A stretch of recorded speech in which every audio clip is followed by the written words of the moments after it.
Devi Grace. Devi, my goodness, I don't even know where to start with Devi. She is a receiver and a transmitter for the energy of Gaia, for the crystalline grids, etc. She experiences her vibrations in all types of different forms, and she works as an Akashic intuitive, an archetypal oracle, a master ancestral healing author, an Akashic intuitive, archetypal oracle, master facilitator, soul embodiment facilitator, and her list goes on and on. So guys, I want to present to you Miss Devi Grace, and she can tell a little bit more about herself. I just want to say about Devi is that I really enjoyed the way in our interview she talked about Shakti and energy and embodying a force for change. So thank you, Devi, for being here. And go ahead, add whatever you want and take it away. So a part of the sacred feminine nuance that I'll speak to first is that the name Devi, as it's pronounced over in India, translates as the primordial goddess. So that was my 5th walk-in when I received the name Devi. And it's an archetypal vibration that signals, as I use it, right, as my name here in connection, that this original divine mother frequency is here to assist the whole species. And in some sense, her walking into my body is the same process that Gaia is going through with her soul.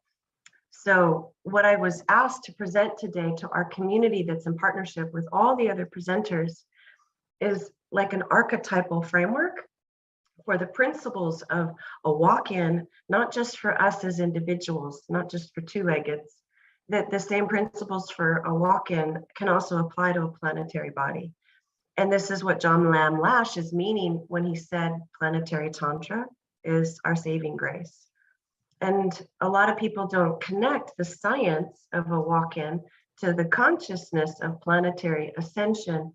And through all of my near-death experiences, the reason why I had all these cumulative, spiritually transformative experiences is to help me unpack this mystery so that I can be an effective messenger for the rest of our leadership team around the planet to see these correlations, that this is really a divine marriage of science and consciousness. So my approach to walk-ins is like morphogenetic field physics. I'm very much in that logical quantum mechanics of these vertical alignments. And I really appreciate what one of the presenters said yesterday in terms of the distinction that allows us to have the awareness that a walk-in isn't necessarily a soul exchange. A walk-in, as Cryon has said, and Marilyn Harper also echoed this, is also our future self. It's just the human amnesia makes it look like it's right, like another being from another galaxy or another dimensional reality. The human race has been so dumbed down, the amnesia has been so thick that a lot of walk-ins don't realize that that's just their future self. So if they have a 15th dimensional Andromedan aspect that walked into their 3rd dimensional human framework, that feels to them like a soul exchange. And I know this because I was a part of We International, which is, you know, walk-ins for evolution. It was set up by Ruth Montgomery way back in the day, even when Doreen Virtue was presenting at those walk-in conferences that were being hosted like in places like Sedona. And I was like, oh my gosh, okay, I'm the new kid on the block, right? I was the next generation, probably about 30 years younger than all the other attendees. And I saw this connection that quote unquote that generation wasn't picking up on. And I was like, this is like a walk-in from your oversoul. This isn't like an outside ET entity taking you over. This is your own divinity. And so for me, when I talk about my near-death experience walk-ins, it's multidimensional soul embodiment, so that there's no misunderstanding, right? That there's some outside interstellar frequency that is overriding my sovereign free will. So I had 3 near-death experiences in my childhood, and then I had 2 more close brushes with death, quote unquote, in my later years.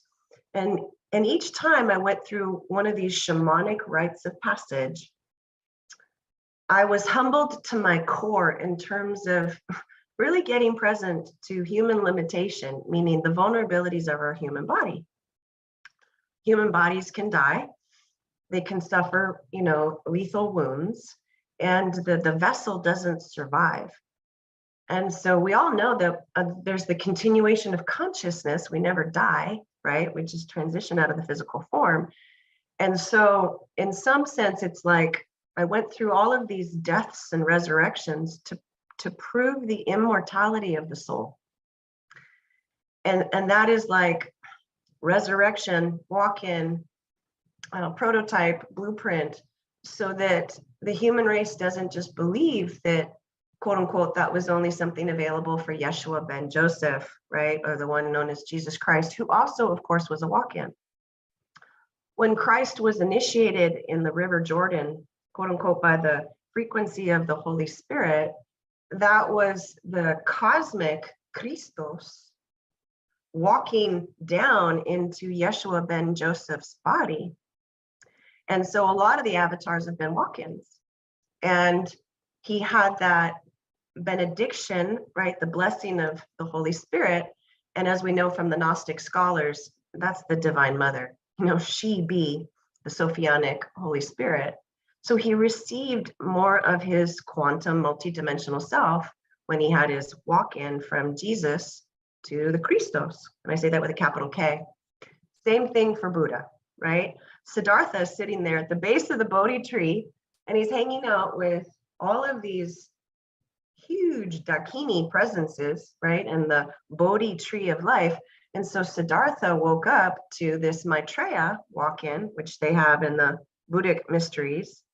And so Yeshua and Siddhartha, right? These 2 lineages, the Christ family and the Buddha family, are exemplifying that the way that we go through this shamanic metamorphosis is the human caterpillar receives more of its multidimensional butterfly.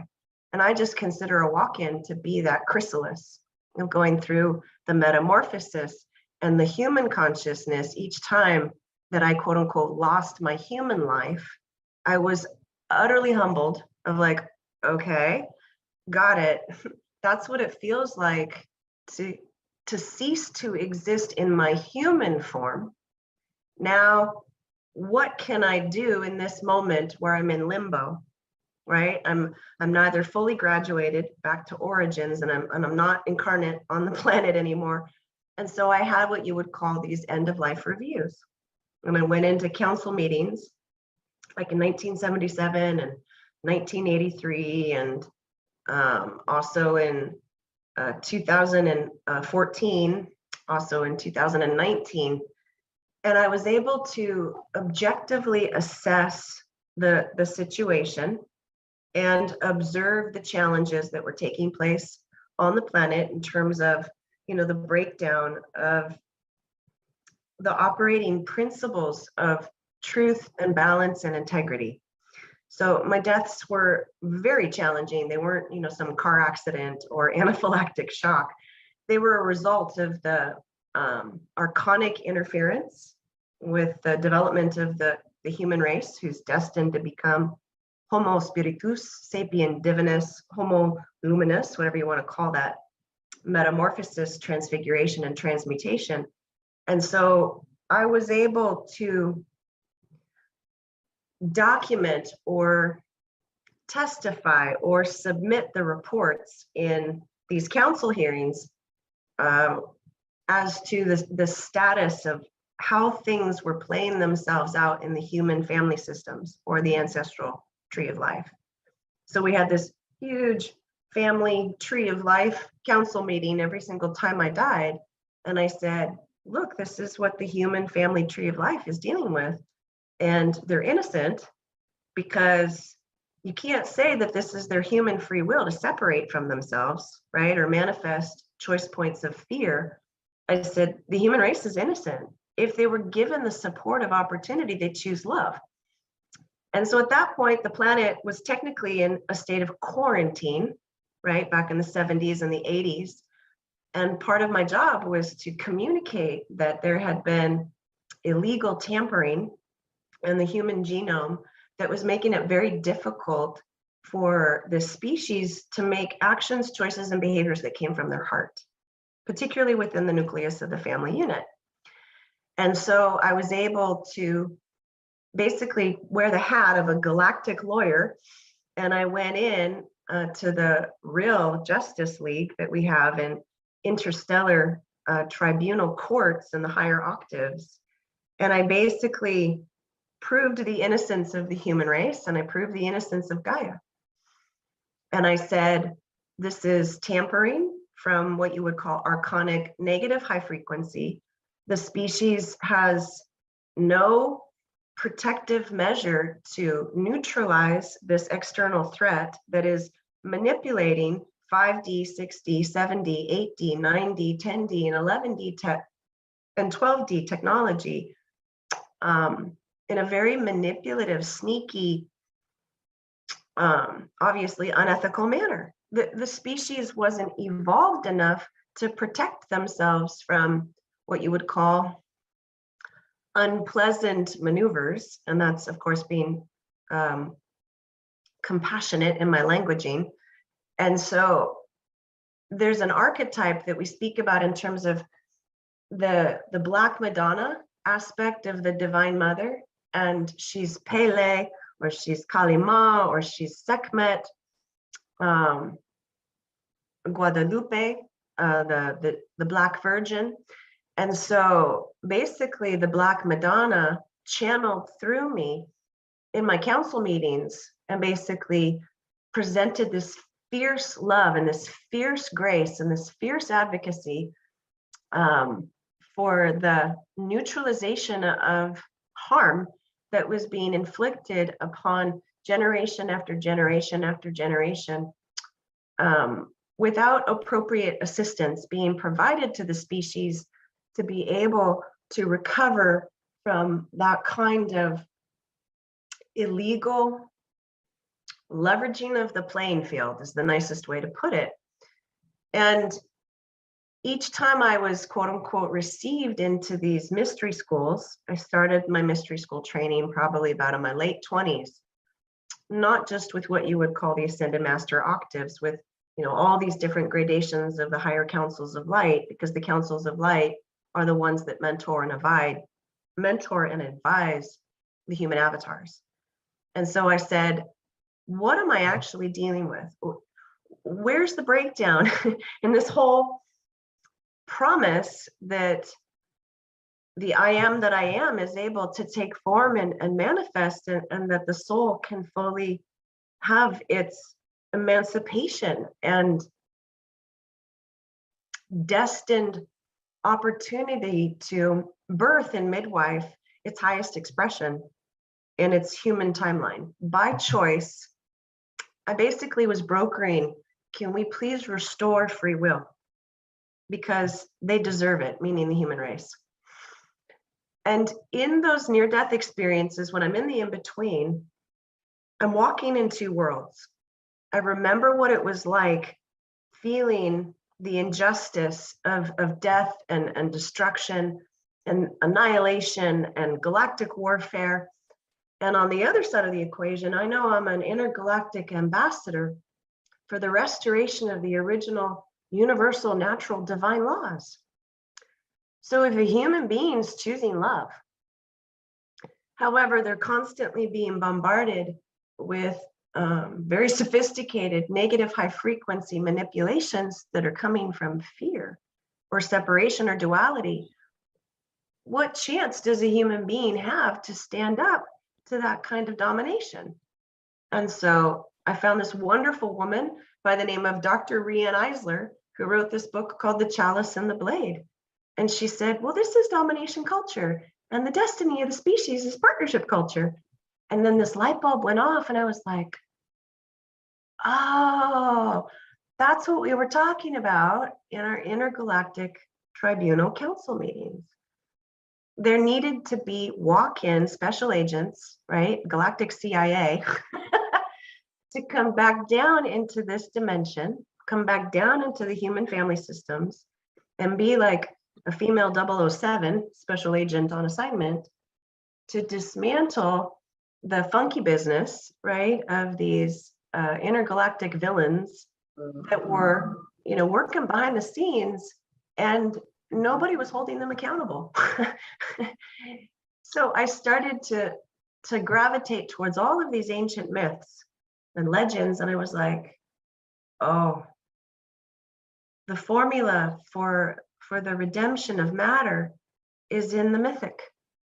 All of these archetypal heroes and sheroes journeys, they're all examples for us to realize that we can become those characters and self-actualize through our body the technology of miracles on a very practical and magical way. And yet, without conferences like this, we can't demonstrate for the rest of our human tribe that these kinds of opportunities are genuinely available to us. So, of course, I'm riffing right now. This isn't the presentation that I planned. However, I'm speaking to the truth of the living moment, and this is what's coming through. So I'll just take a little pause and assess with my teams, like, okay, now what? Because it's not going to be in English. So I'll basically say everything that I just said in what you would call the right brain language of light. Even if your mind doesn't understand the terms, your heart or your soul will be able to relate or translate what's being spoken. So just breathe deep into your heart. Put your ears down to your heart. So you're not going to be listening to what I'm saying with your human mind. And we're going to have those heart ears from your soul. Tune into the broadcast. Dotain kiskesh, noma kikietetia, molokushkoto varakatata, nesisi zodevalopor, nawatatia kante, nawator kotosh, dibeakis ovalali, nana iskiske kontontona. The left brain translation of that is that which we call a walk-in can also be considered a soul merge. To partis contampanas, so partaletianana. It's the embodiment of an aspect of an oversoul frequency, a higher vibratory bandwidth of our own consciousness. Waking down through the vessel of the human temple, to have the experience of a cellular awakening. It's known as the tantra, the vertical tantra of the spirit, fully occupying the matter. Or a multi-dimensional marriage. How else are we going to get the I am presence to come down into the flesh? So every ascended master basically had a walk-in. Including Kuan Yin, including Mother Mary. When we go through this huge transformational process,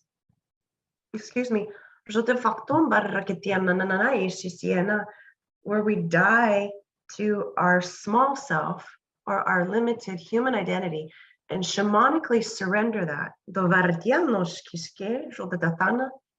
to the mystery of this infinite, eternal presence,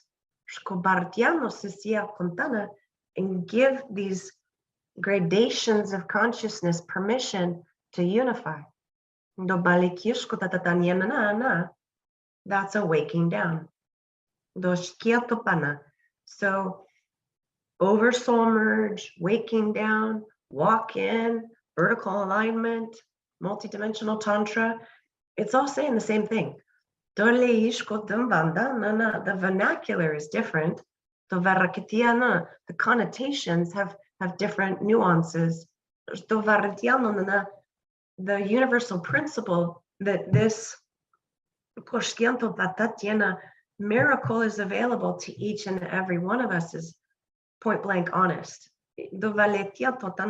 Every presenter here at this conference is accessing this miracle through their own life experience and demonstrating that we're all going about this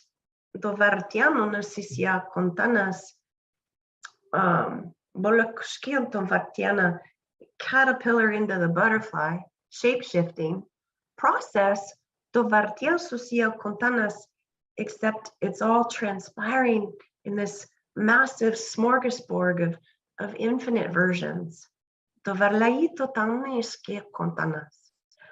So once I started having decades of conversations, right, with all the ascended masters and learning their stories of how they woke up and hearing from them that we've all had walk-ins, that's what made us an ascended master, I was like, oh, no joke. Okay, got it. And so the whole point is that this transformational pathway can be made available to the entire human collective. It's not just for, you know, a remote few of us. To quicken what you would call the evolutionary pulse. And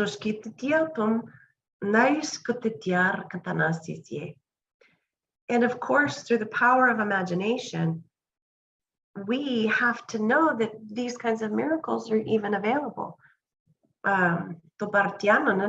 Everything begins in our imaginative dreaming capacity.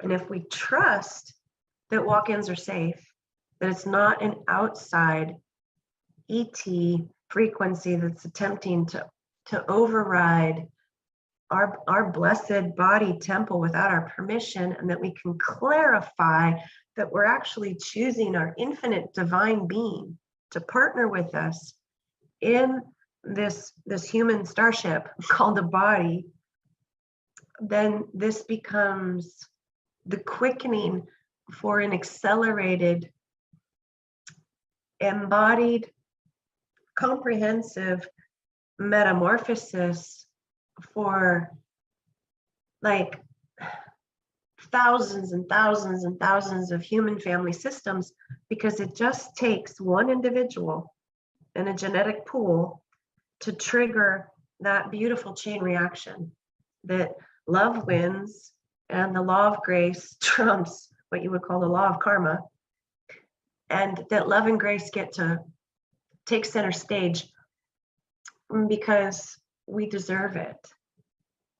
The human race deserves to receive miraculous divine intervention by our what you would call older brothers and sisters of the galactic families of light.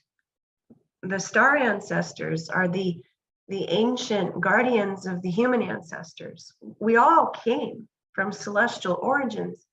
So some people are going to basically say, well, my star grandmother and my star grandfather came in and helped me out. And, you know, that indigenous perspective is just as valid, because our star ancestry loves us so much that they would just like to make this whole process easier. So I actually specialize in, you know, massive multi-generational ancestral healing through these walk-in councils of the star ancestors, which would be in the mythology equivalent to the real Jedi order. And Jedi not as, you know, George Lucas spelled it, Jedi as the Egyptians, D-J-E-D-H-I. The Jedi order is real. So I'm a council member in the real Jedi order, which was set up, of course, in the Egyptian dynasties. And your awakening to your Jedi power is that Kundalini awakening. Of course, the Jed is the Sushumna, the central channel. And each time that I humanly died, I basically went through another version of a massive Kundalini awakening in partnership with the intelligence of nature. I didn't have this Kundalini awakening that was disconnected from the morphogenetic unified field of the planet. And so that's where Planetary Tantra partnered with Kundalini awakening, because my galactic self knew that I must partner with the intimate soul of the biosphere in order to be an alchemizing catalyst for planetary Kundalini awakening. So I know we have examples and cultures all over the planet where human beings go through this huge transformational process when they have an individual Kundalini awakening. Well, the galactic federations, right, of these interstellar councils are like, we got to get a planetary Kundalini awakening going on down there. The ancient name for Terra Nova, right, is Gaia, and her other name is Aramatena, that's in 12D and above. And so one of my other associates in Boulder used to call her just the Great Babe, you know, Pachamama, Pachatata. The Wiccans called her the Green Woman. And of course, she has a husband. So it was never just a female deity. It was Gaia and the Green Man. And so, you know, truth be told, the Green Man is Osiris. And truth be told, Gaia is Isis. And this archetypal resurrection, right, of Isis resurrecting the Green Man is no different than the Gnostic mythology of the galactic Christos resurrecting Gaia Sophia. And these beloveds, right, are these planetary twin flames. So again, people don't understand what that term means. The twin flame is never outside of us. The twin flame is our exact divine blueprint complementary energy signature that reconnects us with prime source energy. You can't have an external twin flame because then you're disembodying your power. It's an internal vibratory frequency that reconnects you with your source origins, your source connection, your source code blueprint, for lack of a, you know, better term. So my walk-ins have been a direct tantric experience with my twin flame source code. And so I had to ground this with the root system of the planet.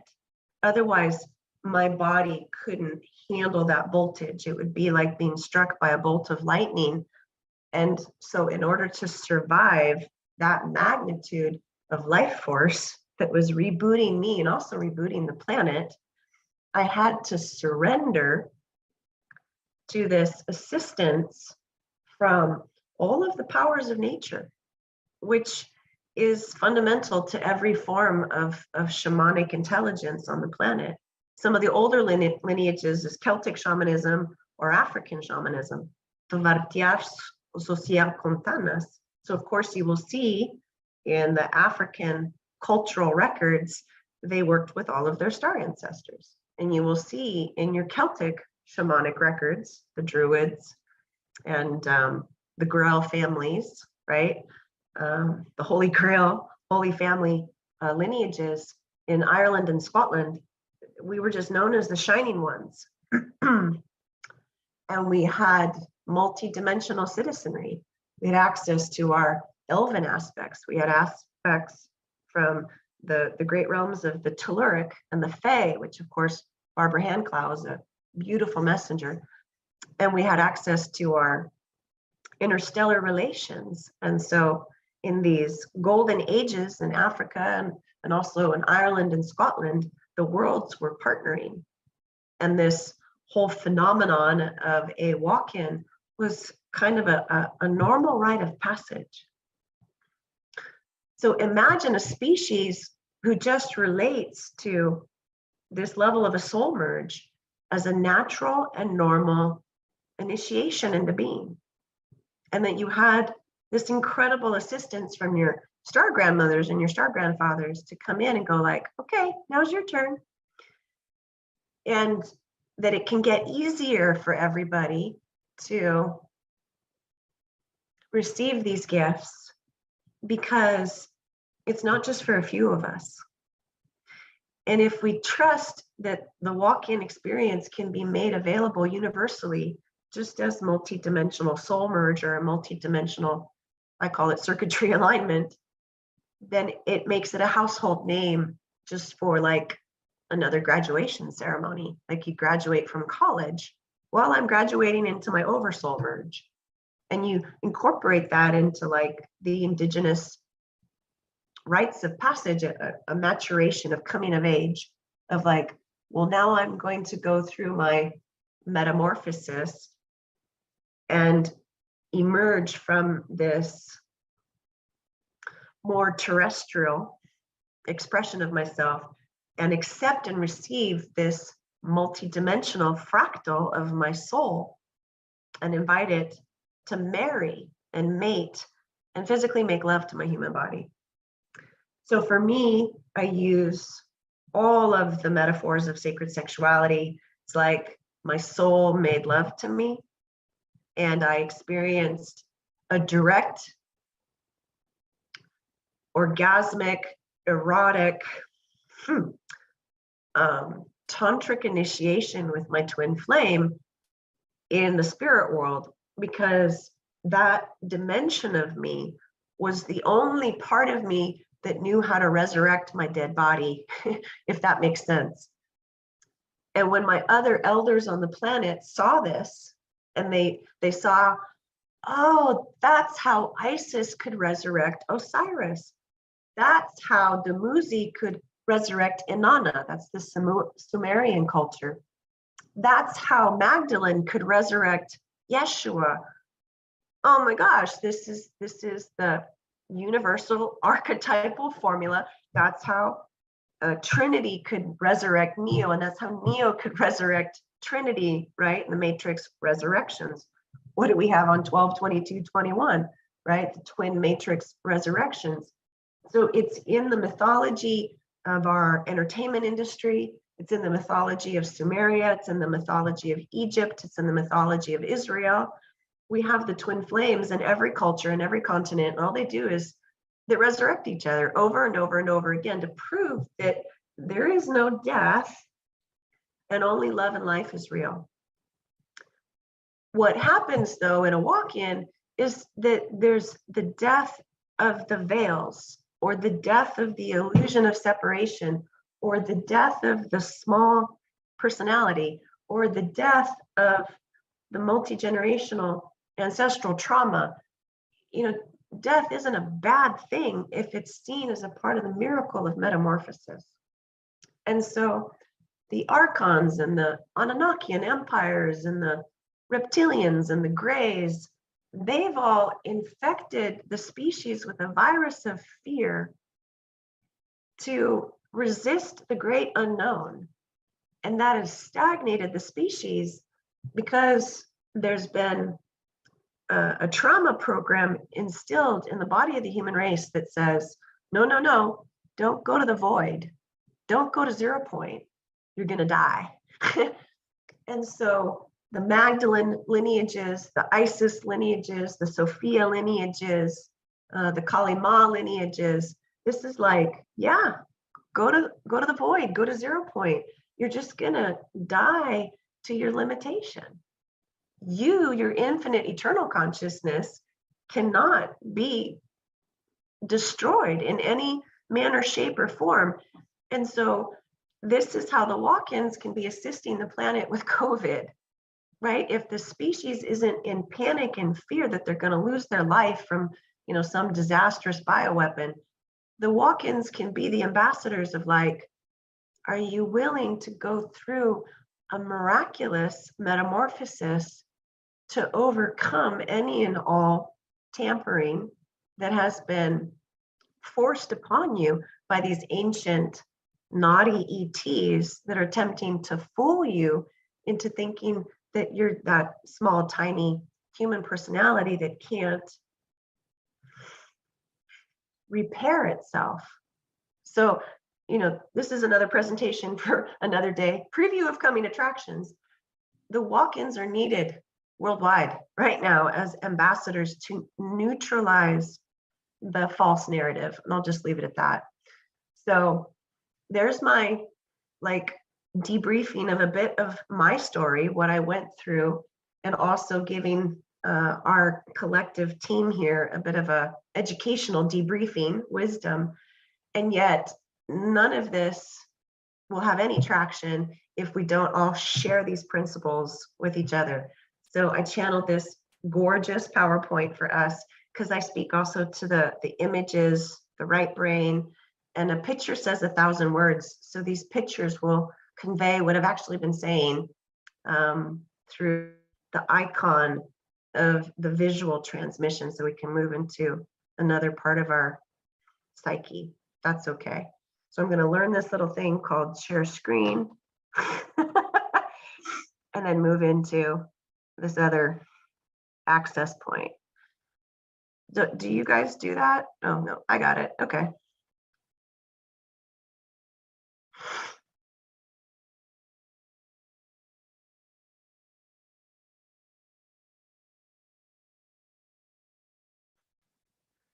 So you heard me say this term about planetary Kundalini awakening. So now be present with this gorgeous image with this couple that's at the base of the tree of life, which is also known as the original tree of life, which is the tree of love and the tree of grace. No, they didn't write about it in the Bible. Yes, it's the original tree of life. This seated miracle is the holy union of every sacred feminine and sacred masculine principle that dwells within the one quantum original living tree of life, tree of love, tree of grace. That seed point underneath them, that is the sleeping giant within the body of the planet. Now in the human body, right, that Kundalini is spiraled at the base of our spinal column, right? And so it's like imagining that the planet also has a spinal column in this seed point inside of her anatomy and physiology. And that part of the reason why the walk-ins is here on a collective scale is to ignite a planetary Kundalini awakening. And we did talk about this concept at some of the WE international conferences back in like 2003, 2004. And that's when Renoli was, still a part of that organization, and, other gifted luminaries that have been pioneers in this movement. And so basically the walk-in is an archetype, and this archetype is here for planetary service. This is a painting from a gentleman that's in Mexico. It's Beltane, it's the beloveds in the embrace, abrazos. And I called it nature's holy union. And that through this principle of that twin flame tantra that I was talking about, we can have a planetary walk-in. And in Gnostic mysticism, the walk-in is between Gaia Sophia, so she's the female, right? And we talk about the Maha Tantra between Mother Earth and Father Sun, or the Great Central Sun. So that galactic Christos is the Great Central Sun.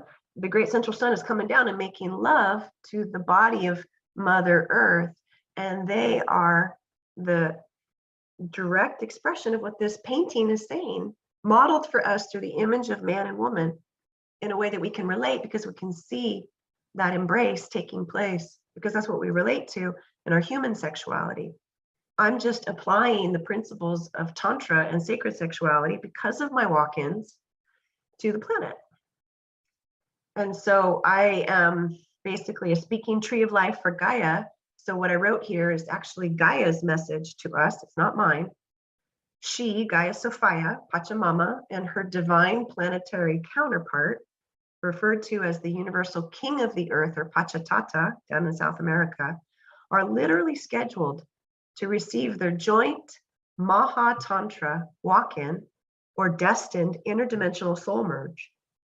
This is how planetary bodies awaken to their own interstellar beloved throughout the entire transdimensional ecosystem. So just imagine that Gaia Sophia is the human body. And when Gaia Sophia goes through her walk-in, which is her vertical alignment, which is her multidimensional metamorphosis, she's going to have a sacred sexual reunion with her higher dimensional aspect, which is this oversoul body of the whole planet, which then fulfills the prophecy of ascension. Excuse me.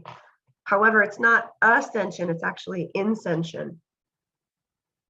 The technology of inscension is also called planetary tantra. And so John Lamb Lash created Nemata, the School of Sophianic Arts and Sciences. This is one of my favorite quotes from him. Gaian Tantra and Shaktiism. Planetary Tantra is a path of interactive magic with Gaia Sophia, an intimate way to engage the supernatural powers of the divine feminine in every aspect of life, love, and destiny. It is the way of direct access to the spontaneous arising Dakini wisdom, as it is called in Tibetan Tantra. Planetary Tantra is rapturous immersion through desire and imagination and the dreaming power of the earth. It is the most intimate way of bonding with the planetary animal mother, Gaia. And this painting is just, for me, the exemplification of this planetary tantra that takes place inside of this galactic geometry, this galactic science, this galactic mathematics of the original 12-sphere tree of life. So there's this romantic, mystical, poetic, right, beautiful transmission, and behind it is some of the most advanced galactic technology in the entire Milky Way galaxy and beyond. So it's a partnering of both science and the consciousness, the partnering of the masculine mechanics and the feminine mysteries. So the artwork is just exemplifying, operations. One of the other lineages, of course, is the Christ family, the Holy Grail, the Grail Kings and Queens. So this is Iona Miller, and she's one of the world's, renowned alchemists. And so this is her way of languaging this. What we're doing here is we're building a repertoire of all these different ways of describing the same thing, right? Just so that all bases can be covered and people can feel into this through these different traditions around the globe. This is called Gaia Rosa Mundi, like the Access Mundi, the central channel, the central Jed, the central Sushumna of the original Tree of Life. The great mother of us all includes the earthly goddess as Gaia, as the light of the divine womb, primal source, the mystery of divine light that informs and transforms into matter. This combined enigmatic beauty and deeper mystery of the Rosa mystics has captivated lovers, artists, poets, shamans, cultural alchemists, and philosophers for thousands of years. For example, a medieval lineage of the feminine arose within a persistent theme of gender reunion and the great rite of the ancient bloodline. That's the bloodline of the Holy Grail. Mystical eroticism, known as the Mysterium Conjunctionis, or royal marriage in the underground church of love. Carl Jung made sure when he wrote a large book and transmission within that title describing the separation and synthesis of psychic opposites in alchemy. That's when he went into the distinctions of the anima and the animus. So if you see in that image, right, inside of that lotus is both the god and the goddess. And so there's this huge galactic, right, tantra taking place in the, higher realms, and it's destined to move like a nectar of Amrita, right, into the body of the planet and restore paradise on earth.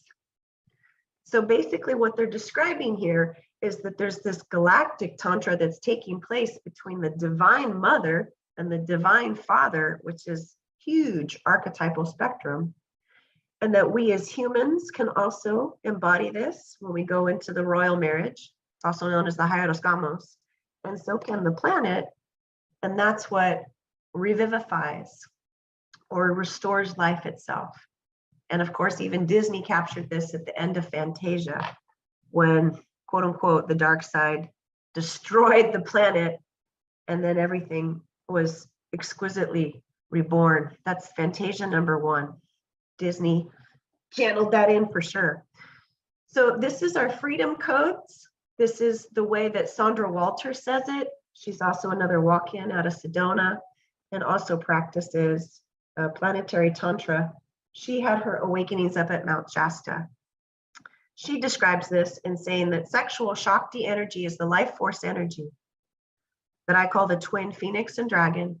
It's the most powerful magnetic energy there is in all creation.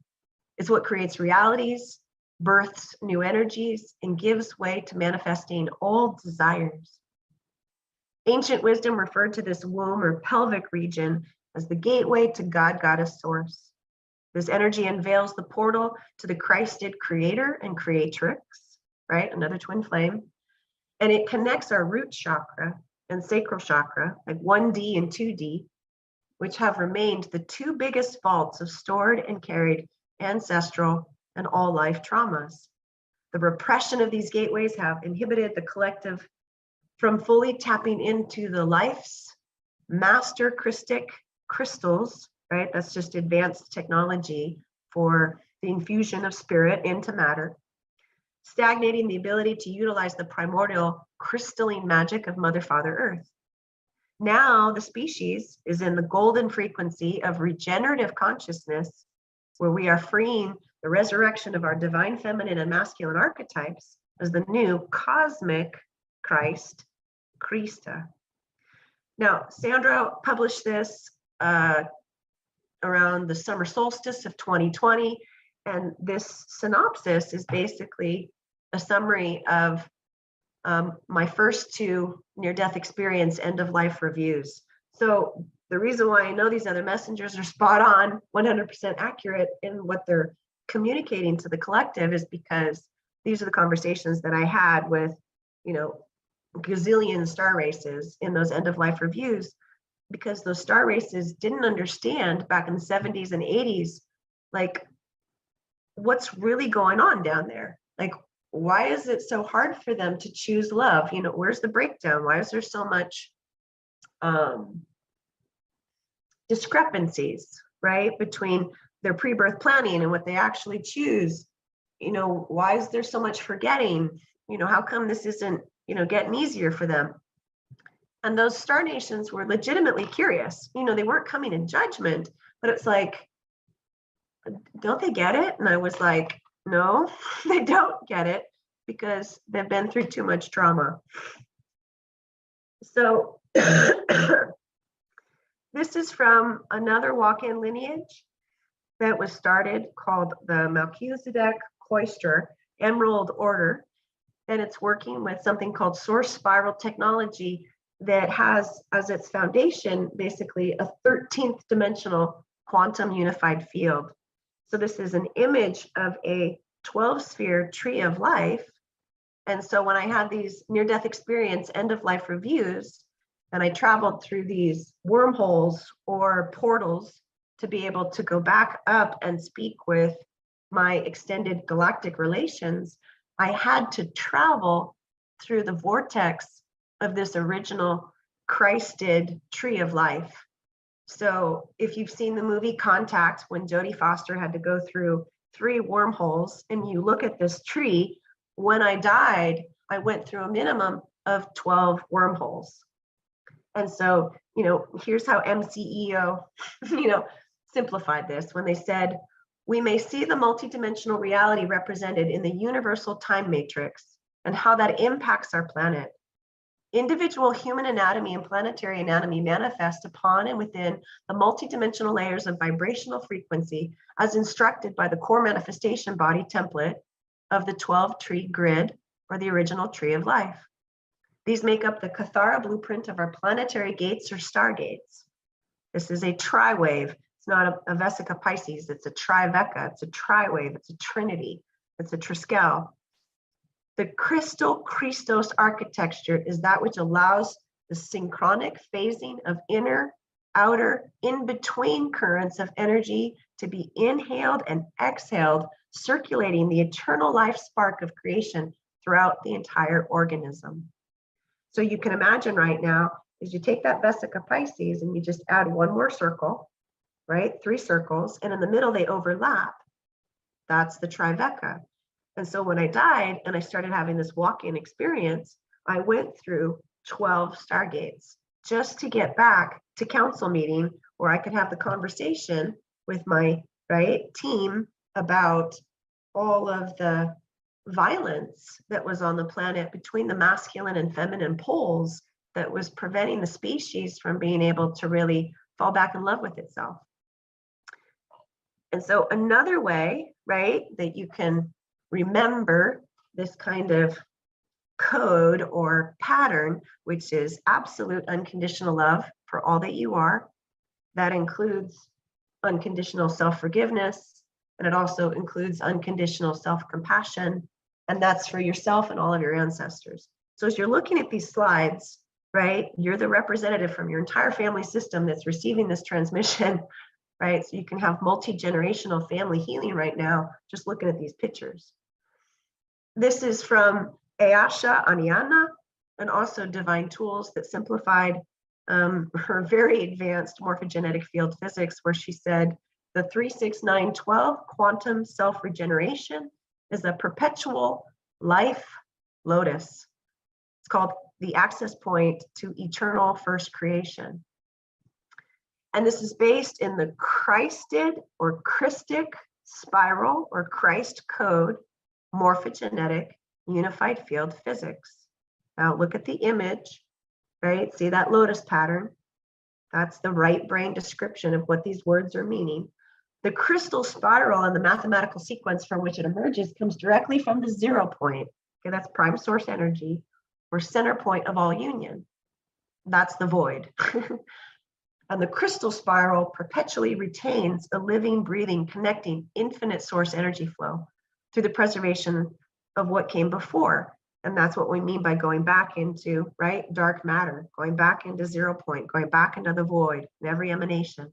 And it expands through multiplication.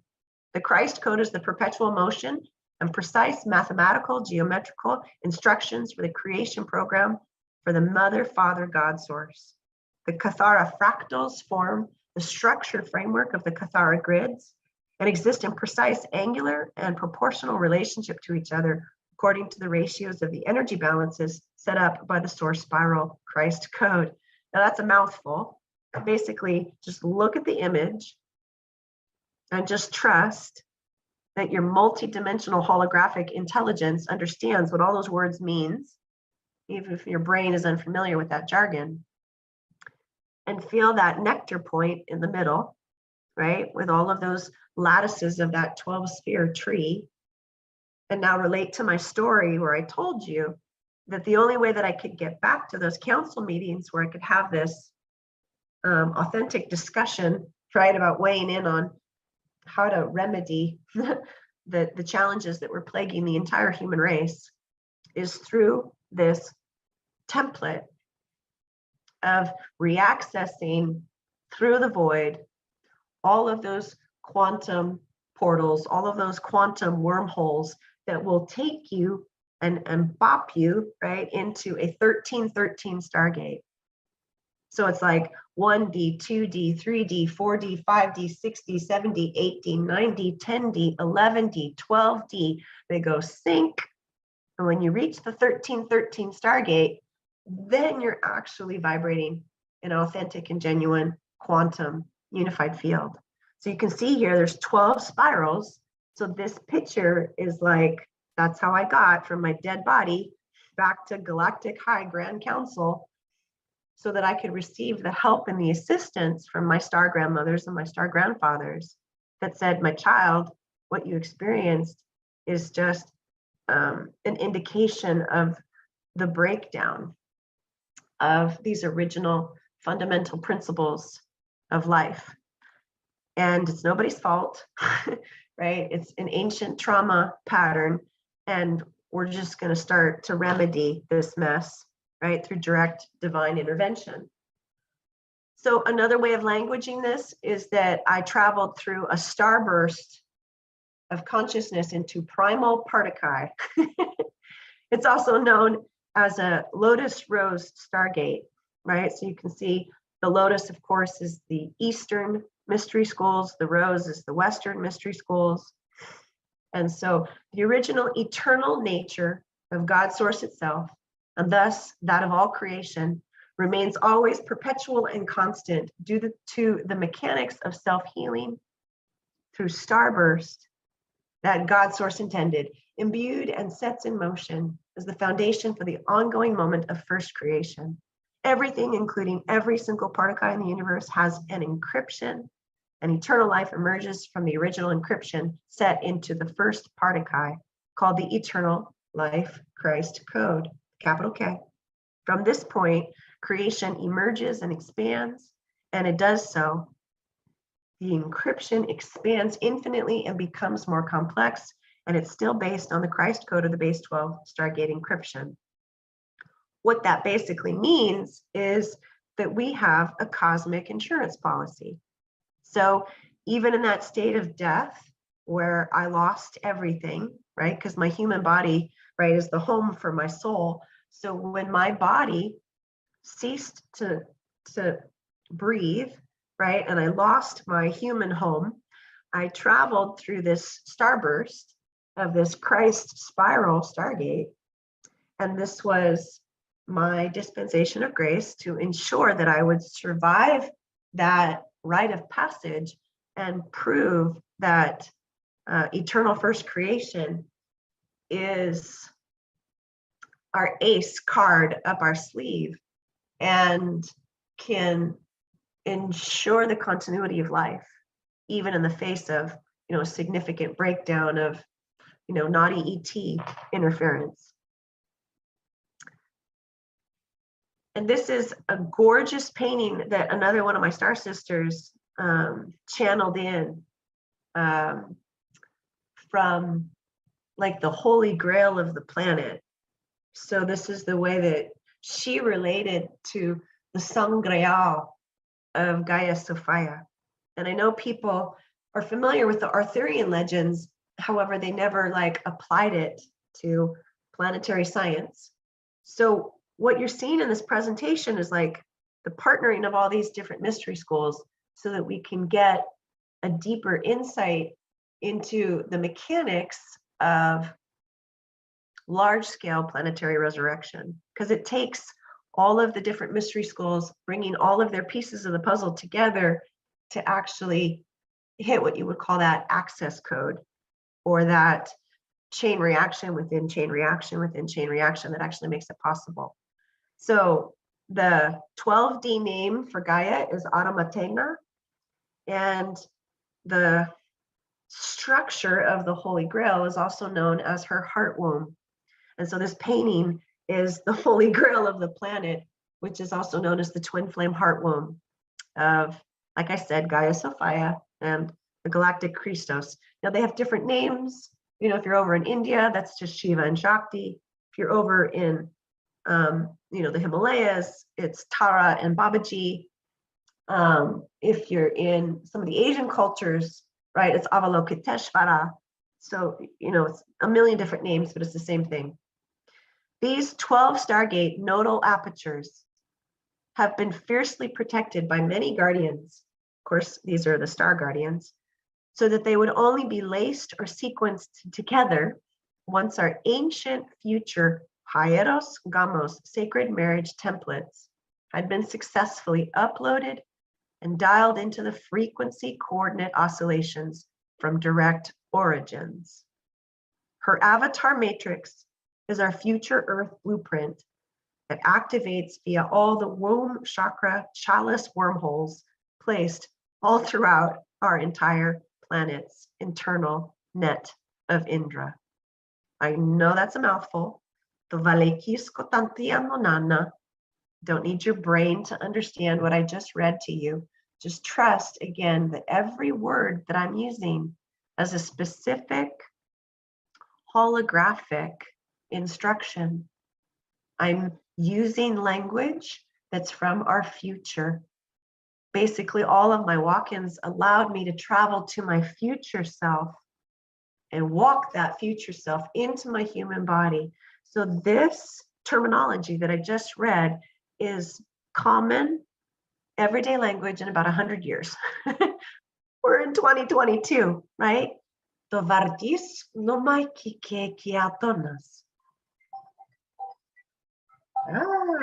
Okay, there's my signal. So basically, we're going to go on a journey to apply a direct experience of what I'm describing for ourselves. Take it from theory into application. And these are two pictures, right, of Starship Bethlehem. And for those of you that are familiar with Rudolf Steiner, he referred to the potential destiny of the entire human race as anthropos, or the birthing of the human divine. And basically, a lot of the board meetings that I had during all of my near-death experiences and walk-ins was I would go back to Starship Bethlehem as my headquarters. And that's where we have all of these archives, right, for the master plan of how we've been designing this basically for millions and millions of years. So the gifts that have happened on the planet since winter solstice, right, the victories of transitioning that old archonic energy, you know, out of this earthly plane, that's been in the works for millions and millions of years. We're neutralizing, right, the time wars and coming into this field that is the manifestation of the law of grace. And now we have this conference, right, over these huge global victories that just transpired literally within the last 30 days. And now it's safe for me to give a presentation, because heretofore, you know, you had to have a pretty high security access code to get access to this information, because it wouldn't make sense to a normal, you know, rational, logical human brain. And, you know, it's okay that this may not actually land. You can listen to the replay for, you know, 60 days or 3 years. It's okay, it's encoded. It'll unpack itself inside of your psyche when you have these synchronistic moments that will kind of like verify what I'm saying here in a way that your direct experience can normalize it. So with that, we're going to transition into a different kind of Q&A. Because pretty much the one question that everybody asks me is like, so how does this work? So rather than taking, right, external questions, right now let's just go into an opportunity to experience this as a cooperative. So I call it the immersion and invocation. And technically this is in the lineage of the neo-shamanic activations. The painting that you can like imprint with is the royal wedding. Her bride is Gaia Sophia on the right, and the bridegroom, right, is the green man, or the Osiris, or the king of the earth on the left. And if you look at a wedding party from the perspective of the Intergalactic Confederation, got it? Thank you. Or the Galactic Federation of Worlds, Gaia Sophia and her bridegroom, the king of the earth, are galactic citizens. And so imagine now, and I'm not exaggerating, there are millions of ships now positioned all around the planet to have this quote unquote experience with us, because they know that they're assisting with this wedding party that's destined to take place in that hand fasting stargate, which is the image in the middle. And as galactic, Gaia Sophia is married with the galactic green man, then these two royal king and queen aspects of Mother, Father, Earth receive their wedding present from all of the federations of light. And that's what is the trigger point for the ascension, inscension, first contact, awakening within the body of the biosphere. So now let's just close our eyes. Forget everything I said. Don't even try to figure it out. And just breathe down into your first and your second chakra. Your womb chakra or your hara chakra that's in this power chamber of your dantian is not your traditional chakric anatomy. It's even deeper in between the first and second chakra, underneath the base of that sacrum and tailbone. It's called the Holy of the Holies, and it's this inner sanctum where a primordial stargate has been gifted to you when you arrived and took on this human robe. And as I mentioned in some of the previous communications, there are womb chakras or holy grail portals positioned all throughout the body of the planet, placed here millions and millions of years ago.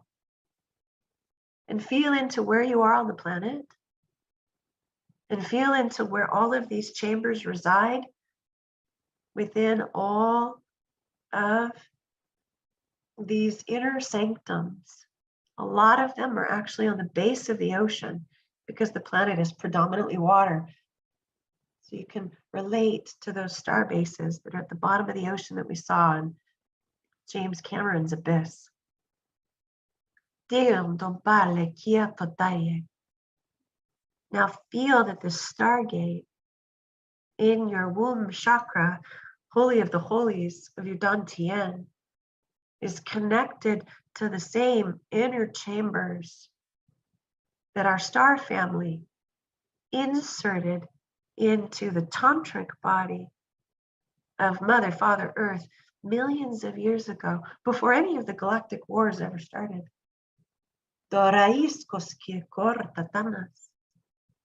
And feel the truth that your soul already knows everything I've had in this presentation. The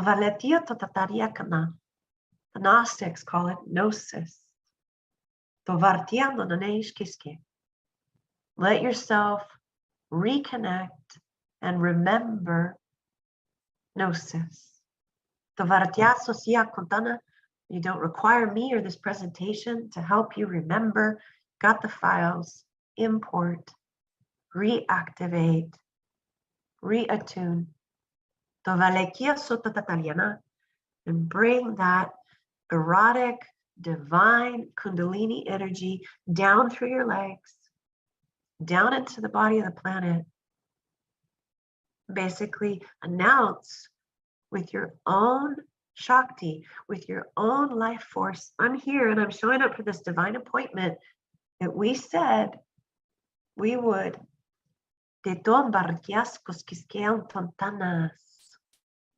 caress or arouse together.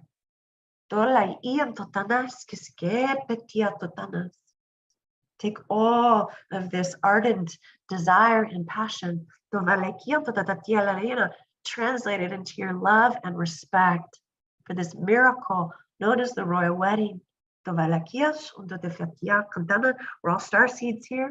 Pour that down into your admiration for this brilliant divine blueprint that resides underneath us. All these ships that are positioned on the 1D, 2D, the crystalline grid, crystalline circuits, crystalline infrastructure, crystalline meridians, crystalline nadis. This is the root system, that original 12-spirit tree of life that's underneath us. And each and every one of us on this call or the replay carries an encodement, that encryption, that partikai. Now combine them, weave them all together. We are one body of consciousness co-participating in a massive meditative planetary tantric reattunement.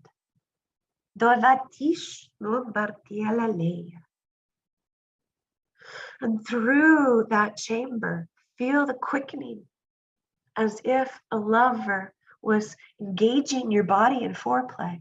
It's not anybody outside of you that's creating that arousal response. It's your infinite multidimensional soul. I can turn myself on. I can arouse. My spirit within my body. For me, right? This is my multidimensional twin flame that physically resurrected my dead body and brought me back to life through medical miracles. Now you may feel that mythology in the cellular intelligence of your body. This is a universal promise. Connect with whatever legend you've come across that said the same thing. And feel that divine father and that divine mother principle inside of your own body, the alpha, the omega, the aleph, the tau, the anima, the animus, the Abba, the Ema, the Shekinah, the Metatron, and on and on and on and on. They have a million names. They live inside of you. They live inside of the planet. We are one unified field. So now receive from the intelligence of the planet this twin flame divine blueprint that you are from source origins. And allow this conversation to matriculate through your system for the next 28 to 40 days, where we as a body of peeps are co-participating this romancing of the beloved within us, romancing of the divine within the planet, romancing the divine within the celestial, excuse my French, badass guardianship alliance.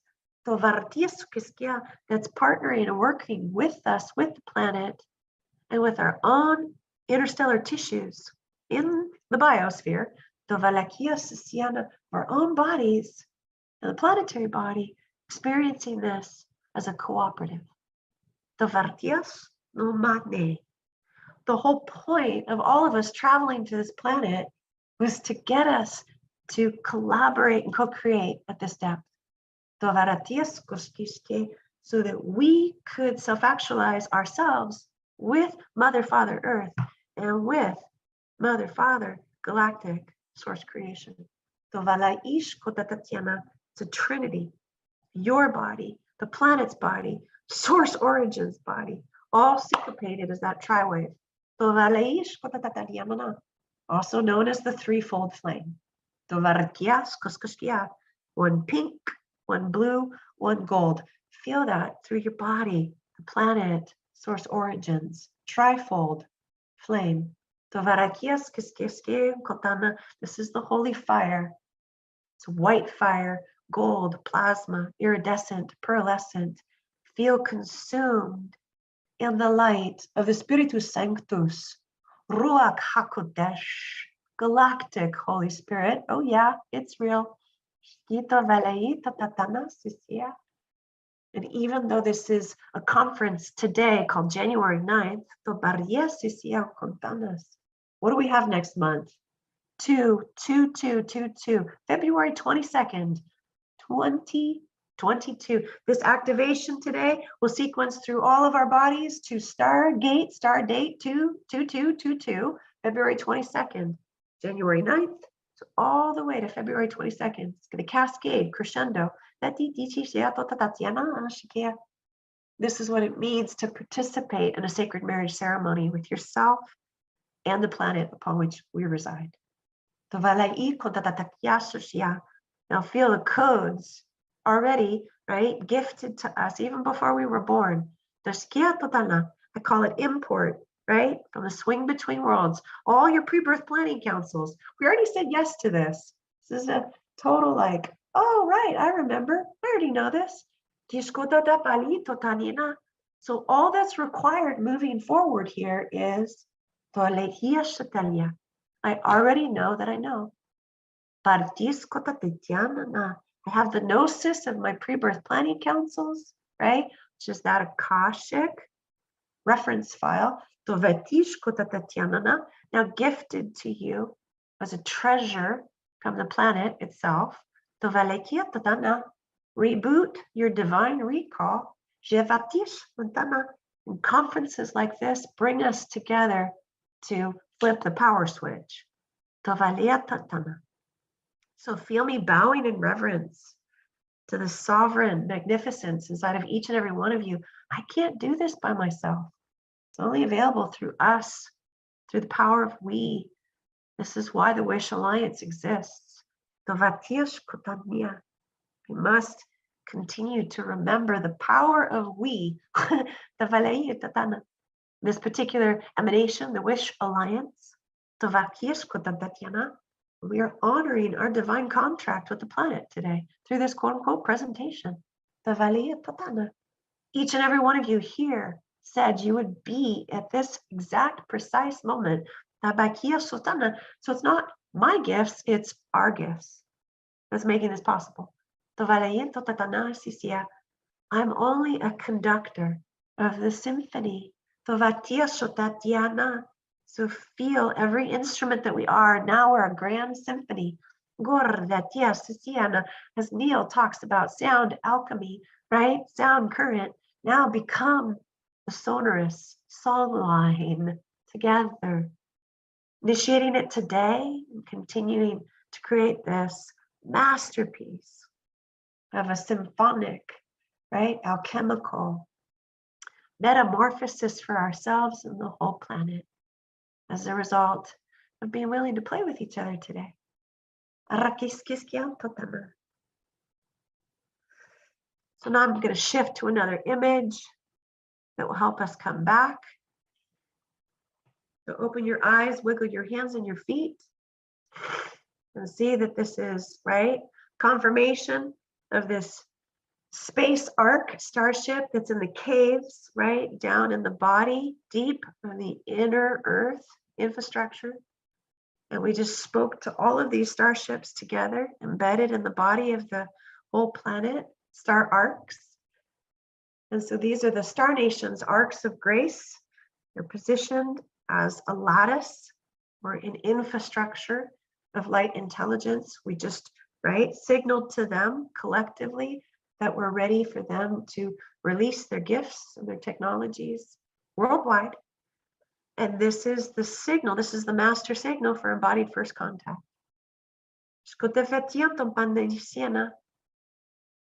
So that we just sent out our full yes.